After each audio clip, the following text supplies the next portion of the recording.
حامدا ومصلیا اما بعد. یہ کتاب عربی میں مہارت کے طریقے، اس میں جو چیزیں بتائی گئی ہیں عربی میں مہارت کے تعلق سے، ان کا سلسلہ چل رہا ہے. آج کا عنوان ہے لغت میں کیا دیکھیں. جب ہم نے عبارت اتنی مرتبہ پڑھ لی کہ گویا کہ ہم تھک گئے، تو اب ہمیں پورے پیراگراف کو ایک نظر سے ایک مرتبہ حل کرنے کی کوشش نہیں کرنی چاہیے، بلکہ ایک جملے کو منتخب کرنا چاہیے اس پیراگراف میں، اور اس جملے میں لامحالہ ہمیں ایسے الفاظ ملیں گے جنہیں ہم پہلے سے نہیں جانتے ہوں گے. اب ایک لفظ آپ پہلے لیں اور اس لفظ کا جب آپ معنی دیکھیں کسی بھی لغت کی کتاب میں، جو بہت ہی مقبول کتابیں ہیں، بہت ہی مفید ہیں، ان میں سے القاموس الوحید، القاموس الجدید، جو بہت ہی بڑے محسن عربی زبان کے تعلق سے حضرت کیرانوی رحمہ اللہ کی شخصیت، حضرت نے یہ کتابیں لکھی ہیں. آپ وہاں سے آسانی سے اس لفظ کا معنی دیکھ سکتے ہیں.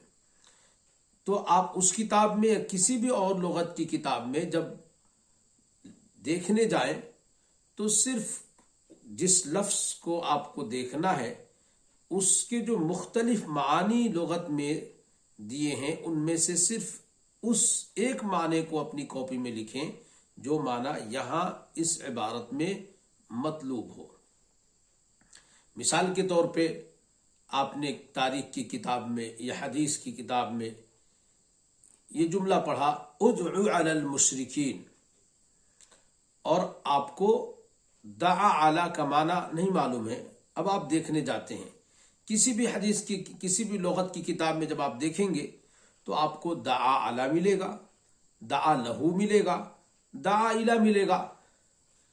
اب آپ کو یہاں صبر کرنا ہے اور صرف دعا علی کا معنی اپنی کاپی میں نقل کرنا ہے. بس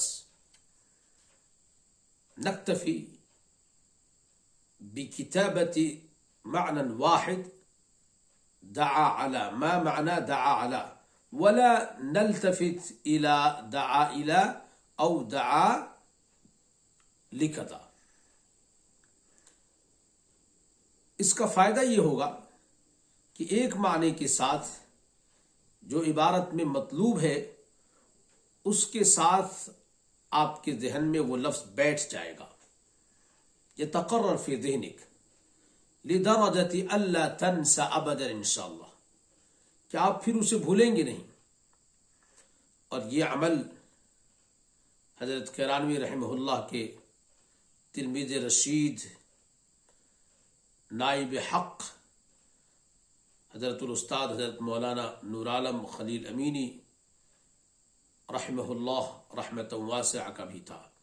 وہ اس کی تاکید بھی کرتے اور اس پر عمل بھی کرتے کہ وہ دوران درس کتاب میں آئے ہوئے کسی لفظ کا صرف ایک معنی لکھواتے تھے، کما اذکر انا شخصیا، جیسا مجھے یاد ہے، لیکن اس لفظ کی ایسی تشریح فرماتے کہ پھر وہ لفظ ایسا ہو جاتا جیسے برسوں پہلے سے وہ لفظ ہماری زندگی میں ہو، لیکن لکھواتے صرف ایک معنی.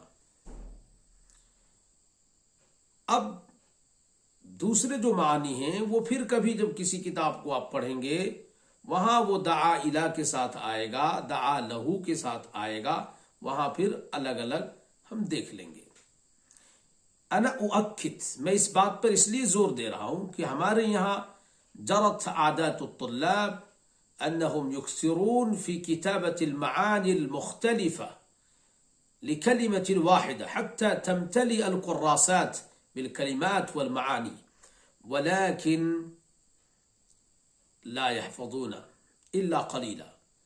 یاد بہت کم ہو پاتا ہے اور لکھنا بہت زیادہ ہوتا ہے. فتعالوا لا نكتب الا معنى واحد لكلمة واحدة ونتمرن عليها بشتى الأشكال. أتوقع أنكم تستفيدون بهذا الطريق المفيد لحفظ كلمة أو لحفظ معاني الكلمات ولإدخار الكلمات والتعبيرات الجديدة.